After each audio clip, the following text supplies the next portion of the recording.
Bom, a gente gostaria então de fechar esse assunto aqui no Fala Amanhã sobre essa situação realmente política que vive o brasileiro. A gente realmente não sabe no que pensar, em quem votar, em quem especular para o futuro, né? Como é que fica a questão do futuro do país, vendo toda essa questão política hoje, essa questão criminal, inclusive? Bom, Andressa, a gente tem um cenário que necessariamente vai mudar a política, né? O envolvimento do brasileiro com a política, ele vai passar por uma mudança necessária.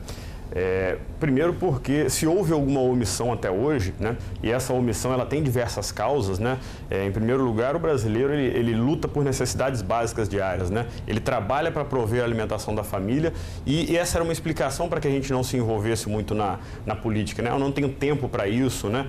Mas, por outro lado... Realmente isso mudou bastante, né? Mudou muito, né? A gente vê hoje, embora exista um ativismo que seja virtual, né? A gente vê nas redes sociais isso acontecer, mas existe um envolvimento hoje com os temas de corrupção, de política, só que a política está muito criminalizada na cabeça do brasileiro, né? Quando o cenário ideal é o cenário contrário, é o cenário em que o brasileiro se sinta motivado a participar da política, né? Uma coisa é muito clara, os políticos em geral, eles nunca quiseram o brasileiro na política, né? Mas essa omissão que nós tivemos até hoje com a atividade política, de não participar, de não cobrar, ela, a partir de agora, não vai ser mais aceita, porque a gente começou a sentir os problemas reais que a corrupção traz. Eu estou falando de desemprego, eu estou falando de estradas não duplicadas, eu estou falando de problemas graves na saúde, né?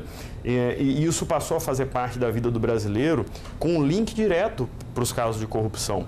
Então, assim, é esse entendimento, associado à ideia de que não existe lado A ou lado B, porque a direita e a esquerda estão envolvidos nesse grande tema que é a corrupção, que vão fazer ou podem fazer com que a gente consiga um cenário melhor no futuro. E o pior cenário seria o cenário, por exemplo, que a Itália passou na Operação Mãos Limpas, em que a Operação Mãos Limpas teve uma grande repercussão, mas chegou um momento em que o povo desacreditou. Desacreditou por quê? Especialmente porque se permitiu que os atores políticos e os empresários dominassem os resultados da Operação Mãos Limpas, intervindo politicamente, mudando leis, participando com a própria atividade de corrupção, comprando agentes públicos. E esse é o cenário que nós estamos hoje no Brasil, né?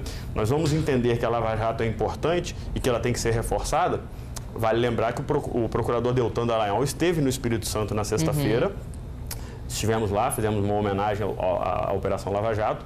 E a grande tônica da participação no discurso do procurador Deltan Dallagnol é justamente, olha, a Lava Jato ela é só um exame, um laudo que mostra os problemas do país. Ela sozinha não vai resolver nada. Ela pode punir corruptos, ela pode punir empresários, mas o esqueleto da corrupção está à mostra para que tenha ou não algum resultado no campo político. E esse resultado pode ser o ano que vem, né? Então não importa se tal candidato ou outro candidato pode ou não ser eleito, tem condições técnicas e políticas ali para ser eleito. O que importa é o voto, realmente, né? É isso? Sim.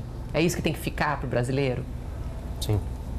É importante, Andressa, e aí fazendo uma colocação exatamente no sentido do que o Edmar colocou, o Pacto Federativo Brasileiro ele se mostrou muito frágil por conta de todas essas evidências. Então, as vísceras daquilo que estava na entranha do Pacto Federativo, que são as grandes oligarquias empresariais, o poder político que não se voltava ao povo, mas voltava-se a si mesmo, ele começou a ser escancarado de uma forma muito abrupta. Então, isso, se de um ponto é muito importante, porque isso mostra como que efetivamente o poder político se construiu no Brasil, por outro lado, causa um desencantamento na população sem uma perspectiva de futuro. Mas a população precisa ser esperançosa, porque nós estamos no momento de virada da cultura do Brasil. E como o Edmar colocou, a Operação Lava Jato e todas essas discussões que iniciaram a partir da operação, elas são apenas um ponto de partida.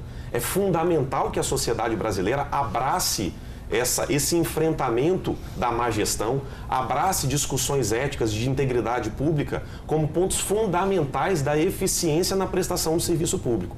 Sem essa cobrança, essa coparticipação da população, de todos esses que nos assistem agora, nós vamos ter o mesmo caminho que teve a Itália, que é um afastamento do poder público daquele controle social. O controle social é fundamental para que a gente possa balizar a boa política pública e que essas experiências traumáticas possam nos servir de exemplo para uma nova construção de uma cultura ética, cidadã e colaborativa por parte da sociedade brasileira. Perfeito. Muito obrigada pela participação de vocês aqui no Fala Amanhã. É claro que a gente poderia ficar o programa todo falando sobre uma questão tão importante, né, como essa, mas a gente vai falar durante a semana que vem, enfim, vamos continuar com certeza nesse assunto. Obrigada pela participação. Obrigado.